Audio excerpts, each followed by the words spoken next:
มาไพ่ปรำใบอุสเพียมันกลัวพลิกเพราะทั้งไงนี่ชนำมุนมันเม้นกรอนไตเจียทั้งไงได้โพลตีเฮียนขมายมันเนี่ยเตยโยเทียไทยบังสำหรับยังอายุติธรในพรมแดนเตวิจิตทั้งไงได้กนโปรเนี่ยกาวิจิตขมายมันเนี่ยมันอาจตรอนลบตึงรงมาได้เอาโปรเตมวยอย่างนี้เตยจับดามตาโจรขนมเราเดาการในการเฉลี่ยเปลี่ยนได้หมดเราทั้งไงนี่เนื้อไตมันตอนเมียนจุดติดทอมวยชนะกันลองเตยตาเยอะบ้านเคยอย่าไปคลาយើងបានឃើញពលរដ្ឋខ្មែររត់ចេញពីផ្ទះយើងបានឃើញកុមាររត់ចោលសាលាយើងបានឃើញយុទ្ធជនបន្តឈរនៅមុខគ្រោះថ្នាក់យើងបានឃើញគ្រួសារខ្មែរបាត់បង់មនុស្សជាទីស្រឡាញ់យើងបានឃើញដីខ្មែរមួយចំនួនត្រូវគេកាន់កាប់ហើយយើងក៏បានឃើញរឿងមួយដែលគួរឲ្យឈឺចាប់មិនចាញ់ការបាត់បង់គឺពលរដ្ឋខ្មែរខ្លះងាយភ្លេចថាមានយុទ្ធជននិងរាជខ្មែរត្រូវបាត់បង់ជីវិតងាយភ្លេចថាមានកុមារខ្មែរបានរត់គេចគ្រាប់បែកងាយភ្លេចថាមានគ្រួសារខ្មែរបានរងទុក្ខបាត់ផ្ទះបាត់ស្រែងាយភ្លេចថាទឹកដីរបស់យើងប្រាសាទរបស់យើងភូមិឋានរបស់យើងត្រូវបានគេឈ្លានពានគ្រប់គ្រង28ឧសភាលើកពីថ្ងៃដែលត្រូវរំលឹក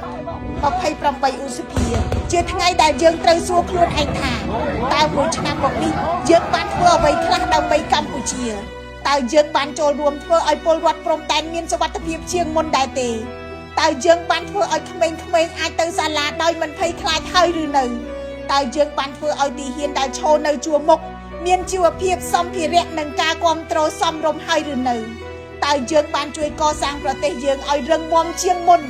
ឬក៏គ្រាន់តែខឹងមួយរយៈរួចក៏ភ្លេចវិញការឈឺចាប់របស់ជាតិមិនគួរបញ្ចប់ត្រឹមការខឹងមួយថ្ងៃការបង្ហោះមួយសារឬការចែករំលែករូបភាពមួយប៉ុណ្ណោះទេការឈឺចាប់បែបនេះគួរត្រូវប្រែក្លាយជាកម្លាំងក្នុងការពង្រឹងព្រំដែនកម្លាំងក្នុងការលើកស្ទួយយុទ្ធជនកម្លាំងក្នុងការការពារពលរដ្ឋកម្លាំងក្នុងការកសាងប្រទេសមួយដែលគេមិនងាយបំពាននិងមិនងាយបំភ័យការការពារជាតិមិនមែនជាការងាររបស់ទីហ៊ានតែឯងទេ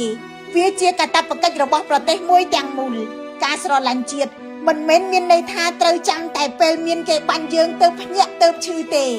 ការស្រឡាញ់ជាតិគឺការធ្វើការងារតូចរាល់ថ្ងៃដើម្បីជួយឲ្យប្រទេសរឹងមាំមន្ត្រីធ្វើការដោយស្មោះត្រង់អ្នកមានអំណាចមិនប្រើអំណាចដើម្បីប្រយោជន៍ខ្លួនឯងនិងបកពួក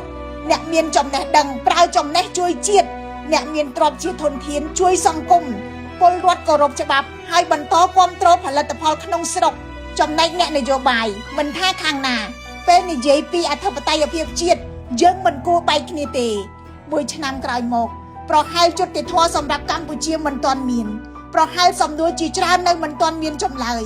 ប្រហែលគ្រួសាររបស់អ្នកដែលរងគ្រោះនៅតែគេងមិនទាន់ស្កប់ដូចមុនប៉ុន្តែអ្វីដែលយើងអាចធ្វើបានគឺមិនអនុញ្ញាតឲ្យការឈឺចាប់នេះបាត់ទៅជាមួយពេលវេលា28ឧសភាយើងគួរឈប់សួរថាតើគេធ្វើអ្វីលើយើងគួរសួរថាតើយើងធ្វើអ្វីដើម្បីឲ្យគេមិនអាចធ្វើបែបនេះលើយើងម្ដងទៀតគ្រាន់តែសោកស្ដាយគ្រាន់តែចងចាំគ្រាន់តែបង្ហោះសារនៅលើបណ្ដាញសង្គមមិនគ្រប់គ្រាន់ទេដើម្បីឲ្យការលះបង់របស់យុទ្ធជនមិនคล้ายជារឿងឥតន័យយើងត្រូវរួមគ្នាធ្វើឲ្យប្រទេសដែលពួកគេការពារកាន់តែរឹងមាំកាន់តែយុត្តិធម៌កាន់តែមានសណ្ដាប់ធ្នាប់និងកាន់តែមានសមត្ថភាពការពារខ្លួនឯងយើងត្រូវចាំថាប្រទេសដែលភ្លេចអ្នកដែលស្លាប់ដើម្បីខ្លួនគឺជាប្រទេសដែលបាត់បង់សតិសម្បញ្ញៈរបស់ខ្លួនប្រទេសដែលចងចាំប៉ុន្តែមិនកសាងក៏នៅតែជាប្រទេសដែលជាប់នៅក្នុងអតីតកាលប្រទេសដែលប្រឹងងើបឲ្យខ្ពស់នោះទៅជាប្រទេសដែលអាចដើរទៅមុខដោយកិត្តិយសខ្ញុំរស់សុធាពី News Today NTTV